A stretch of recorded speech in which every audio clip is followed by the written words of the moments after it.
जय माता दी। माँ दुर्गा की कृपा सदा सर्वदा आप सभी पर बनी रहे। आज मैं आप सभी के समक्ष नवरात्रि के चौथे दिन का पाठ प्रस्तुत कर रही हूँ। आज आप दुर्गा सप्तशती का 5वां, 6ठा, 7वां और 8वां अध्याय सुनेंगे। और इसी के साथ आप सभी से अनुरोध है, अगर चैनल पर पहली बार आए हैं तो प्लीज चैनल को सब्सक्राइब करके बेल आइकन प्रेस करना ना भूलिएगा और कमेंट सेक्शन में जय माता दी जरूर लिखिएगा। अब सुनिए श्री दुर्गा सप्तशती पाठ का 5वां अध्याय, देवताओं द्वारा देवी की स्तुति और चंड मुंड द्वारा देवी के पास दूत भेजना। ओम चंडिका देवी को नमस्कार है। महर्षि कहते हैं, पूर्व काल में शुंभ और निशुंभ नाम के असुर ने अपने बल के घमंड में आकर शचीपति इंद्र के हाथ से तीनों लोकों का राज्य और यज्ञ भाग छीन लिए। वे ही दोनों सूर्य, चंद्रमा, कुबेर, यम और वरुण के अधिकार का भी उपयोग करने लगे। वायु और अग्नि का कार्य भी वे ही करने लगे। उन दोनों ने सब देवताओं को अपमानित, पराजित तथा अधिकारहीन करके स्वर्ग से निकाल दिया। उन दोनों महान असुरों से परेशान होकर देवताओं ने अपराजिता देवी का स्मरण किया और सोचा, जगदम्बा ने हम लोगों को वर दिया था कि आपत्ति काल में स्मरण करने पर मैं तुम्हारी सब आपत्तियों का तत्काल नाश कर दूंगी। यह विचार करके देवता गिरिराज हिमालय पर गए और वहां भगवती विष्णु माया की स्तुति करने लगे। देवता बोले, देवी को नमस्कार है। महादेवी शिवा को सर्वदा नमस्कार है। प्रकृति एवं भद्रा को प्रणाम है। हम लोग नियम पूर्वक जगदम्बा को नमस्कार करते हैं। रुद्रा को नमस्कार है। नित्या, गौरी एवं धात्री को बारंबार नमस्कार है। ज्योत्सनामयी, चंद्र रूपिणी एवं सुख स्वरूपा देवी को सतत प्रणाम है। शरणागतों का कल्याण करने वाली वृद्धि एवं सिद्धि रूपा देवी को हम बारंबार नमस्कार करते हैं। राक्षसों की लक्ष्मी, राजाओं की लक्ष्मी तथा शवानी यानी शिव पत्नी स्वरूपा आप जगदम्बा को हम बारंबार नमस्कार करते हैं। दुर्गा, दुर्गपारा, सारा, सर्वकारिणी, ख्याति, कृष्णा और ध्रुमा देवी को सर्वदा नमस्कार है। अत्यंत सौम्य तथा अत्यंत रौद्र रूपा देवी को हम नमस्कार करते हैं। उन्हें हमारा बारंबार प्रणाम है। जगत की आधारभूता कृति देवी को बारंबार नमस्कार है। जो देवी सब प्राणियों में विष्णु माया के नाम से कही जाती है, उनको नमस्कार है, उनको नमस्कार है, उनको बारंबार नमस्कार है। जो देवी सब प्राणियों में चेतना कहलाती है, उनको नमस्कार, उनको नमस्कार, उनको बारंबार नमस्कार है। जो देवी सब प्राणियों में बुद्धि रूप से स्थित है, उनको नमस्कार, उनको नमस्कार, उनको बारंबार नमस्कार है। जो देवी सब प्राणियों में निद्रा रूप से स्थित है, उनको नमस्कार, उनको नमस्कार, उनको बारंबार नमस्कार है। जो देवी सब प्राणियों में श्रद्धा रूप से स्थित है, उनको नमस्कार, उनको नमस्कार, उनको बारंबार नमस्कार है। जो देवी सब प्राणियों में छाया रूप से स्थित है, उनको नमस्कार, उनको नमस्कार, उनको बारंबार नमस्कार है। जो देवी सब प्राणियों में शक्ति रूप से स्थित है, उनको नमस्कार, उनको नमस्कार, उनको बारंबार नमस्कार है। जो देवी सब प्राणियों में त्रिशा रूप से स्थित है, उनको नमस्कार, उनको नमस्कार, उनको बारंबार नमस्कार है।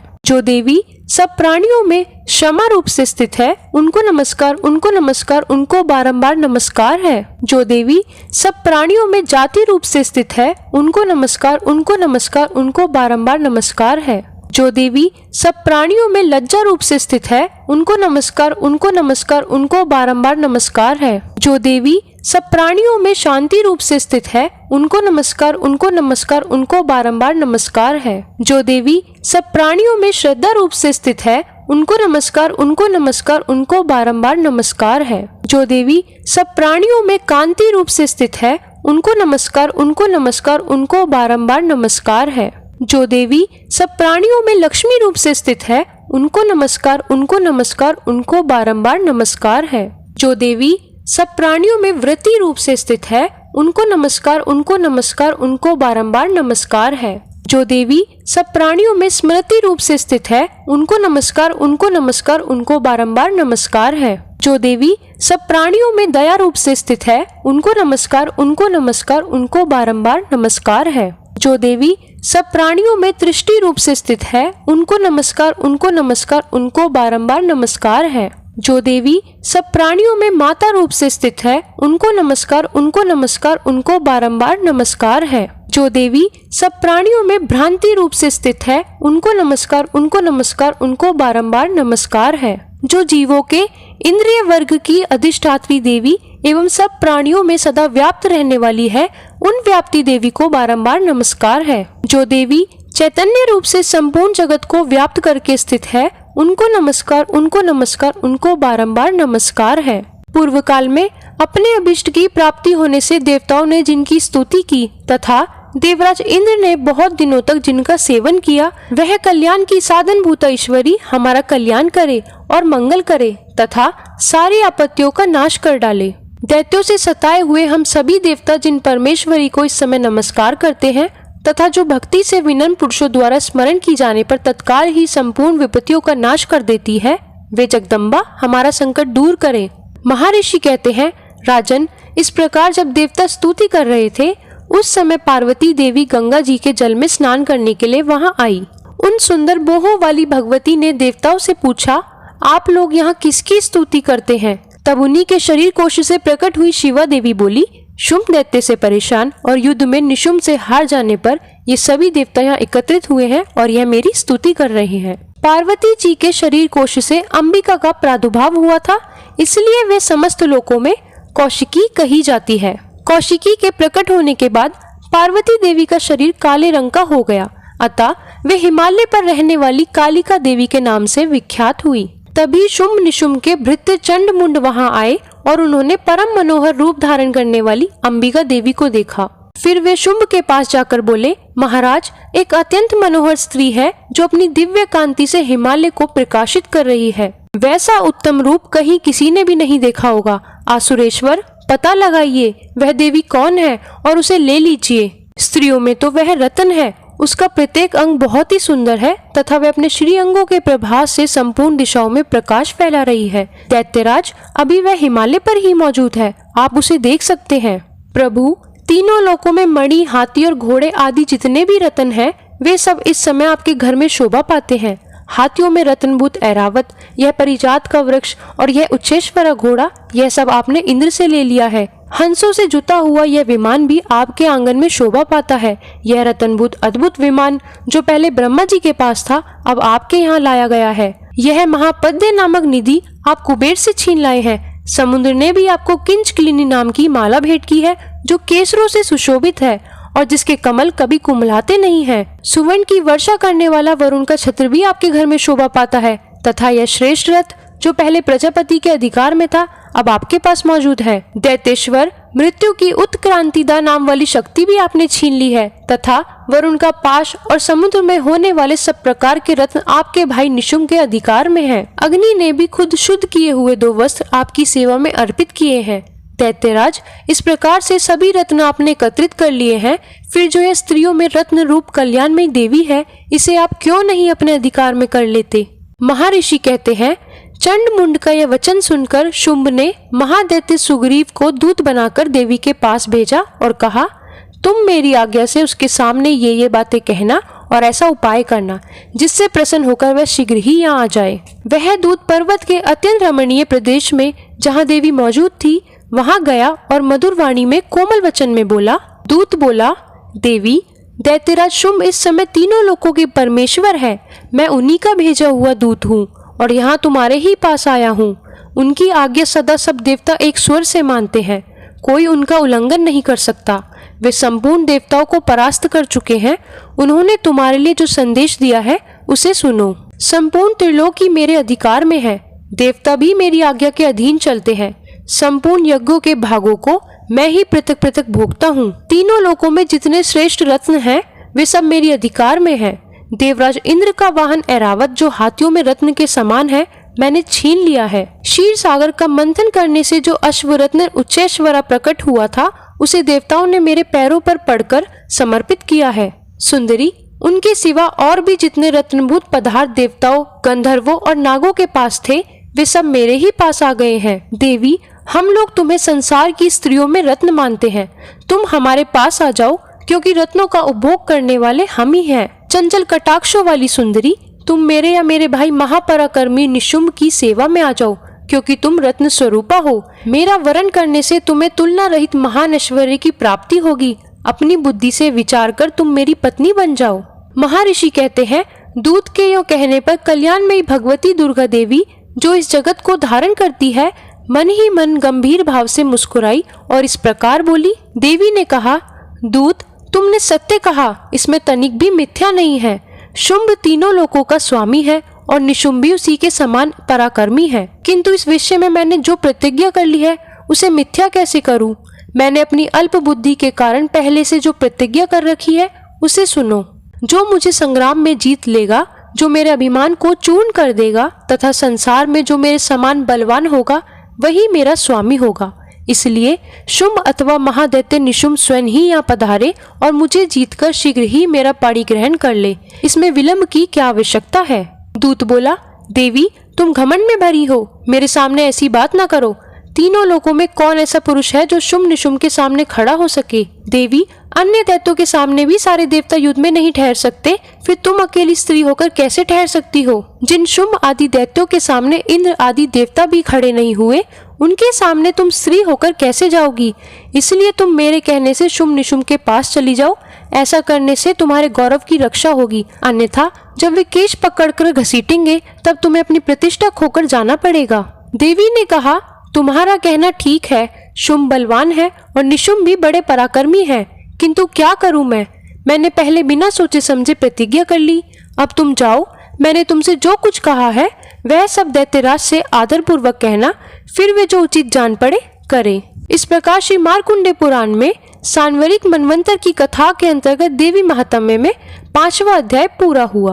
अब सुनिए श्री दुर्गा सप्तशती पाठ का 6वां अध्याय, धूम्रलोचन का वध। महर्षि कहते हैं, देवी का कथन सुनकर दूत को बड़ा अमर्ष हुआ और उसने दैत्यराज के पास जाकर सब समाचार विस्तार पूर्वक कह सुनाया। दूत के उस वचन को सुनकर दैत्यराज कुपित हो उठा और दैत्य सेनापति धूम्रलोचन से बोला, धूम्रलोचन, तुम शीघ्र अपनी सेना साथ लेकर जाओ और उस दुष्टा के केश पकड़कर घसीटते हुए उसे बलपूर्वक यहाँ ले आओ। उसकी रक्षा करने के लिए यदि कोई दूसरा खड़ा हो तो वह देवता यश अथवा गंधर्व ही क्यों ना हो, उसे अवश्य मार डालना। महर्षि कहते हैं, शुंभ के इस प्रकार आज्ञा देने पर धूम्रलोचन दैत्य 60,000 असुरों की सेना को साथ लेकर वहां से तुरंत चल दिया। वहां पहुंचकर उसने हिमालय पर रहने वाली देवी को देखा और ललकार कर कहा, अरे तू शुंभ निशुंभ के पास चल। यदि इस समय प्रसन्नता पूर्वक मेरे स्वामी के समीप नहीं चलेगी तो मैं बलपूर्वक झोटा पकड़कर घसीटते हुए तुझे ले चलूंगा। देवी बोली, तुम्हें दैत्यों के राजा ने भेजा है, तुम स्वयं भी बलवान हो और तुम्हारे साथ विशाल सेना है। ऐसी दशा में यदि मुझे बलपूर्वक ले चलोगे तो मैं तुम्हारा क्या कर सकती हूँ? महर्षि कहते हैं, देवी के कहने पर असुर धूम्रलोचन उनकी ओर दौड़ा। तब अंबिका ने हुन शब्द के उच्चारण मात्र से उसे भस्म कर दिया। फिर तो क्रोध में भरी हुई दैत्यों की विशाल सेना और अंबिका ने एक दूसरे पर तीखे सायकों, शक्तियों तथा फरसों की वर्षा आरंभ की। देवी का वाहन सिंह क्रोध में भरकर भयंकर गर्जना करके गर्दन के बालों को हिलाता हुआ असुरों की सेना में कूद पड़ा। उसने कुछ दैत्यों को पंजों की मार से, कितनों को अपने जबड़ों से और कितने ही महादैत्यों को पटककर ओट की दाढ़ों से घायल करके मार डाला। उस सिंह ने अपने नंखों से कितनों के पेट फाड़ डाले और थप्पड़ मारकर कितनों के सिर धड़ से अलग कर दिए, कितनों की बुझाए और मस्तक काट डाले तथा अपनी गर्दन के बाल हिलाते हुए उसने दूसरे दैत्यों के पेट फाड़कर उनका रक्त चूस लिया।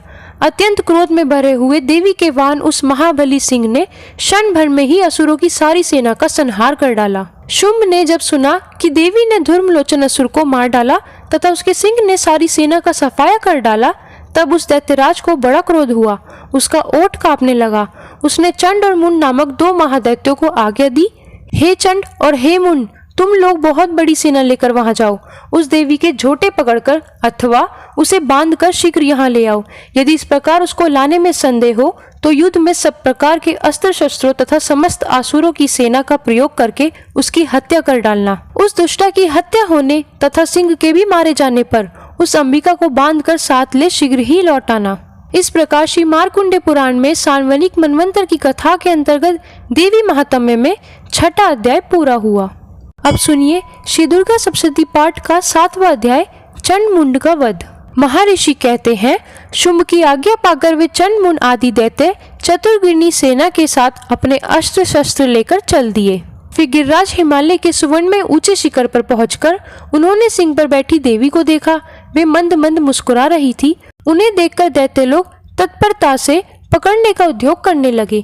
किसी ने धनुष तान लिया, किसी ने तलवार संभाली और कुछ लोग देवी के पास आकर खड़े हो गए। तब अंबिका ने उन शत्रुओं के प्रति बड़ा क्रोध किया। उस समय क्रोध के कारण उनका मुख काला पड़ गया, ललाट में भौहें टेढ़ी हो गई और वहां से तुरंत विकराल मुखी काली प्रकट हुई जो तलवार और पाश लिए हुई थी। वे विचित्र खटवाग धारण किए और चीते के चर्म की साड़ी पहने नर मुंडों की माला से विभूषित थी। उनके शरीर का मांस सूख गया था, केवल हड्डियों का ढांचा था जिससे वे अत्यंत भयंकर जान पड़ती थी। उनका मुख बहुत विशाल था, जीभ लपलपाने के कारण वे और भी डरावनी प्रतीत होती थी। उनकी आंखें भीतर को धसी हुई थी और कुछ लाल थी।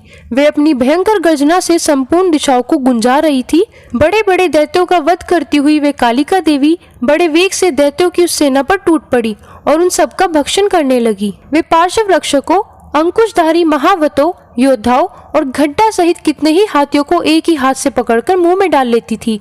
इसी प्रकार घोड़े, रथ और सारथी के साथ रथी सैनिकों को मुंह में डालकर वे उन्हें बड़े भयानक रूप से चबा डालती थी। किसी के बाल पकड़ लेती, किसी का गला दबा देती, किसी को पैरों से कुचल डालती और किसी को छाती के धक्के से गिराकर मार डालती। वे असुरों के छोड़े हुए बड़े बड़े अस्त्र शस्त्र मुंह में पकड़ लेती और रोष में भरकर उनको दांतों से पीस डालती थी। काली ने बलवान एवं दुरात्मा दैत्यों की वे सारी सेना रोन डाली, खा डाली और कितनों को मार भगाया। कोई तलवार के घाट उतारे गए, कोई खड़क वाग से पीटे गए और कितने ही असुर दांतों के अग्रभाग से कुचले जाकर मृत्यु को प्राप्त हो गए। इस प्रकार देवी ने असुरों की उस सारी सेना को क्षण भर में मार गिराया। यह देख चंड उन अत्यंत भयानक काली देवी की ओर दौड़ा तथा महादैत्य मुंड ने भी अत्यंत भयंकर बाणों की वर्षा से तथा हजारों बार चलाए हुए चक्रों से उन भयानक नेत्रों वाली देवी को आच्छादित कर दिया। वे अनेकों चक्र देवी के मुख में समाते हुए ऐसे जान पड़े मानो सूर्य के बहुतेरे मंडल बादलों के उदर में प्रवेश कर रहे हो।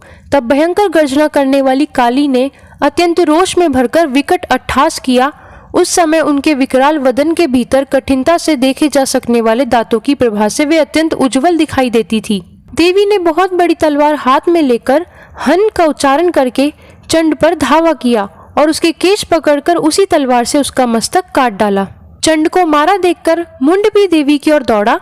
तब देवी ने रोष में भरकर उसे भी तलवार से घायल करके धरती पर सुला दिया। महापराक्रमी चंड और मुंड को मारा गया देख मरने से बची हुई बाकी सेना भय से व्याकुल हो चारों ओर भाग गई। तभी काली ने चंड और मुंड का मस्तक हाथ में ले चंडिका के पास जाकर प्रचंड अट्टहास करते हुए कहा, देवी, मैंने चंड और मुंड नामक इन दो महापशुओं को तुम्हें भेंट किया है। अब युद्ध में तुम शुंभ और निशुंभ को स्वयं ही वध करना। महर्षि कहते हैं, वहां लाए हुए उन चंड मुंड नामक महादैत्यों को देखकर कल्याणमयी चंडी ने काली से मधुर वाणी में कहा, देवी, तुम चंड और मुंड को लेकर मेरे पास आई हो, इसलिए इस संसार में चामुंडा के नाम से तुम्हारी ख्याति होगी। इस प्रकार श्री मार्कंडेय पुराण में सांवलिक मनवंतर की कथा के अंतर्गत देवी महात्म्य में 7वां अध्याय पूरा हुआ। अब सुनिए श्री दुर्गा सप्तशती पाठ का 8वां अध्याय, रक्त बीज का वध। महर्षि कहते हैं, चंड और मुंड नामक दैत्यों के मारे जाने तथा बहुत सी सेना का संहार हो जाने पर दैत्यों के राजा प्रतापी शुंभ के मन में बड़ा क्रोध हुआ और उसने दैत्यों की संपूर्ण सेना को युद्ध के लिए कूच करने की आज्ञा दी। वह बोला, आज उदायुध नाम के 86 दैत्य सेनापति अपनी सेनाओं के साथ युद्ध के लिए प्रस्थान करें। कंबू नाम वाले दैत्यों के 84 सेना नायक अपनी वाहिनी से घिरे हुए यात्रा करें। 50 कोटि वीर्य कुल के और 100 धर्म कुल के असुर सेनापति मेरी आज्ञा से सेना सहित कूच करें। कालक, दोहद, मौर्य और काल के असुर भी युद्ध के लिए तैयार हो मेरी आज्ञा से तुरंत प्रस्थान करें। भयानक शासन करने वाले असुर राज शुंभ इस प्रकार आज्ञा दे बड़ी बड़ी सेनाओं के साथ युद्ध के लिए प्रस्थित हुआ। उसकी अत्यंत भयंकर सेना आती देख चंडिका ने अपने धनुष की टंकार से पृथ्वी और आकाश के बीच का भाग गुंजा दिया। राजन, तभी देवी के सिंह ने भी बड़े जोर जोर से दहाड़ना आरंभ किया। फिर अंबिका ने घंटे के शब्द से उस ध्वनि को और भी बढ़ा दिया। धनुष की टंकार, सिंह की दहाड़ और घंटे की ध्वनि से संपूर्ण दिशाएं गूंज उठी। उस भयंकर शब्द से काली ने अपने विकराल मुख को और भी बढ़ा लिया तथा इस प्रकार वे विजयिनी हुई। उस तुमुल नाद को सुनकर दैत्यों की सेनाओं ने चारों ओर से आकर चंडिका देवी, सिंह तथा काली देवी को क्रोधपूर्वक घेर लिया। राजन, इसी बीच में असुरों के विनाश तथा देवताओं के अभ्युदय के लिए ब्रह्मा, शिव, कार्तिकेय, विष्णु तथा इंद्र आदि देवी की शक्तियां जो अत्यंत पराक्रम और बल से संपन्न थी, उनके शरीर से निकलकर उन्हीं के रूप में चंडिका देवी के पास गई। जिस देवता का जैसा रूप, जैसी वेशभूषा और जैसा वाहन ठीक वैसे ही साधनों से संपन्न हो, उसकी शक्ति असुरों से युद्ध करने के लिए आई। सबसे पहले हंस युक्त विमान पर बैठी हुई अक्षसूत्र और कमंडलू से सुशोभित ब्रह्मा जी की शक्ति उपस्थित हुई, जिसे ब्रह्माणी कहते हैं। महादेव जी की शक्ति वृषभ पर आरूढ़ हो, हाथों में श्रेष्ठ त्रिशूल धारण किए, महानाग का कंकण पहने, मस्तक में चंद्र रेखा से विभूषित हो वहां आ पहुंची। कार्तिकेय जी की शक्ति रूपा जगदम्बिका उन्हीं का रूप धारण किए श्रेष्ठ मयूर पर आरूढ़ हो, हाथ में शक्ति लिए दैत्यों से युद्ध करने के लिए आई। इसी प्रकार भगवान विष्णु की शक्ति गरुड़ पर विराजमान हो, शंख चक्र गदा शान धनुष तथा खड़क हाथ में लिए वहां आई। अनुपम यज्ञ वाराह का रूप धारण करने वाले श्री हरि की जो शक्ति है वह भी वाराही शरीर धारण करके वहां उपस्थित हुई। नारसिंगी की शक्ति भी नरसिंह के समान शरीर धारण करके वहां आई। उसकी गर्दन के बालों के झटके से आकाश के तारे बिखरे पड़े थे। इसी प्रकार इंद्र की शक्ति व्रज हाथ में लिए गजराज ऐरावत पर बैठकर आई। उसके भी सहस्त्र नेत्र थे, इंद्र का जैसा रूप वैसा ही उसका भी था। तभी उन देव शक्तियों से घिरे हुए महादेव जी ने चंडिका से कहा, मेरी प्रसन्नता के लिए तुम शीघ्र ही इन असुरों का संहार करो। तब देवी के शरीर से अत्यंत भयानक और परम उग्र चंडिका शक्ति प्रकट हुई, जो सैकड़ों गीदड़ियों की भांति आवाज करने वाली थी। उस अपराजिता देवी ने धूमिल जटा वाले महादेव जी से कहा, भगवान आप शुंभ निशुंभ के पास दूत बनकर जाइए और उन अत्यंत करवीले दानव शुभ एवं निशुंभ दोनों से कहिए, साथ ही उनके अतिरिक्त जो भी दानव युद्ध के लिए वहां उपस्थित हो उनको भी ये संदेश दीजिए, दैत्यों यदि तुम जीवित रहना चाहते हो तो पाताल को लौट जाओ, इंद्र को त्रिलोकी का राज्य मिल जाए और देवता यज्ञ भाग का उपभोग करे। यदि बल के घमंड में आकर तुम युद्ध की अभिलाषा रखते हो तो मेरी शिवाय तुम्हारे कच्चे मांस से तृप्त हो। क्योंकि उस देवी ने भगवान शिव को दूत के कार्य में नियुक्त किया था, इसलिए वह शिवदूती के नाम से संसार में व्याप्त हुई। वे महादैत्य भी भगवान शिव के मुंह से देवी के वचन सुनकर क्रोध में भर गए और जहां कात्यायनी विराजमान थी उस और बढ़े। तभी वे दैत्य अमर्ष में भरकर पहले ही देवी के ऊपर बाण शक्ति और रिष्टि आदि अस्त्रों की वृष्टि करने लगे। तब देवी ने भी खेल खेल में ही धनुष की टंकार और उससे छोड़े हुए बड़े बड़े बाणों द्वारा दैत्यों के चलाए हुए बाण शूल शक्ति और फरसों को काट डाला। फिर काली उनके आगे होकर शत्रुओं को शूल के प्रहार से विदीर्ण करने लगी और खड़ग वांग से उनका कचुम्बर निकालती हुई रणभूमि में विचरने लगी। ब्रह्माणी भी जिस जिस ओर दौड़ती उसी ओर अपने कमंडलू का जल छिड़ककर शत्रुओं के ओज और पराक्रम को नष्ट कर देती थी। माहेश्वरी ने त्रिशूल से तथा वैष्णवी ने चक्र से और अत्यंत क्रोध में भरी हुई कुमार कार्तिकेय की शक्ति ने शक्ति से दैत्यों का संहार आरंभ किया। इंद्र शक्ति के वृक्ष पहाड़ से विदीर्ण हो सैकड़ों दैत्य दानव रक्त की धारा बहाते हुए पृथ्वी पर सो गए। वाराही शक्ति ने कितनों को अपने थुतुन की मार से नष्ट कर दिया, दाढ़ों के अग्रभाग से कितनों की छाती छेद डाली तथा कितने ही दैत्य उसके चक्र की चोट से विदीर्ण होकर गिर पड़े। नारसिंगी भी दूसरे महादैत्यों को अपने नंखों से विदीर्ण करके खाती और सिंहनाद से दिशाओं एवं आकाश को गुंजाती हुई युद्ध क्षेत्र में विचरने लगी। कितने ही असुर शिवदूती के प्रचंड अट्टहास से अत्यंत भयभीत हो पृथ्वी पर गिर पड़े और गिरने पर उन्हें शिवदूती ने उस समय अपना ग्रास बना लिया। इस प्रकार क्रोध में भरे हुए मातृगणों को नाना प्रकार के उपायों से बड़े बड़े असुरों का मर्दन करते देख दैत्य सैनिक भाग खड़े हुए। मातृगणों से पीड़ित दैत्यों को युद्ध से भागते देख रक्तबीज नामक महादैत्य क्रोध में भरकर युद्ध करने के लिए आया। उसके शरीर से जब रक्त की बूंद पृथ्वी पर गिरती तब उसी के समान शक्तिशाली एक दूसरा महादैत्य पृथ्वी पर पैदा हो जाता। महाअसुर रक्तबीज हाथ में गदा लेकर इंद्र शक्ति के साथ युद्ध करने लगा। तब इंद्री ने अपने वज्र से रक्तबीज को मारा। वज्र से घायल होने पर उसके शरीर से बहुत सा रक्त चूने लगा और उससे उसी के समान रूप पराक्रम वाले योद्धा उत्पन्न होने लगे। उसके शरीर से रक्त की जितनी बूंदें गिरी उतने ही पुरुष उत्पन्न हो गए। वे सब रक्त बीज के समान ही वीर्यवान, बलवान तथा पराक्रमी थे। वे रक्त से उत्पन्न होने वाले पुरुष भी अत्यंत भयंकर अस्त्र शस्त्रों का प्रहार करते हुए वहां मातृगणों के साथ घोर युद्ध करने लगे। पुनः वज्र के प्रहार से जब उसका मस्तक घायल हुआ तब रक्त बहने लगा और उससे हजारों पुरुष उत्पन्न हो गए। वैष्णवी ने युद्ध में रक्त बीज पर चक्र का प्रहार किया तथा ऐन्द्री ने उस दैत्य सेनापति को गदा से चोट पहुंचाई। वैष्णवी के चक्र से घायल होने पर उसके शरीर से जो रक्त बहा उससे जो उसी के बराबर आकार वाले सहस्त्रों महादैत्य प्रकट हुए, उनके द्वारा संपूर्ण जगत व्याप्त हो गया। कुमारी ने शक्ति से, वाराही ने खड़ग से और माहेश्वरी ने त्रिशूल से महादैत्य रक्त बीज को घायल किया। क्रोध में भरे हुए उस महादैत्य रक्तबीज ने भी गदा से सभी मातृ शक्तियों पर पृथक पृथक प्रहार किया। शक्ति और शूल आदि से अनेक बार घायल होने पर जो उसके शरीर से रक्त की धारा पृथ्वी पर गिरी, उससे भी निश्चय ही सैकड़ों असुर उत्पन्न हुए। इस प्रकार उस महादैत्य के रक्त से प्रकट हुए असुरों द्वारा संपूर्ण जगत व्याप्त हो गया। इससे उन देवताओं को बड़ा भय हुआ। देवताओं को उदास देख चंडिका ने काली से शीघ्रता पूर्वक कहा, चामुंडे, तुम अपना मुख और भी फैलाओ तथा मेरे शस्त्रपात से गिरने वाले रक्त बिंदुओं और उनसे उत्पन्न होने वाले महादैत्यों को तुम अपने इस उतावले मुख से खा जाओ। इस प्रकार रक्त से उत्पन्न होने वाले महादैत्यों का भक्षण करती हुई तुम रण में विचरती रहो।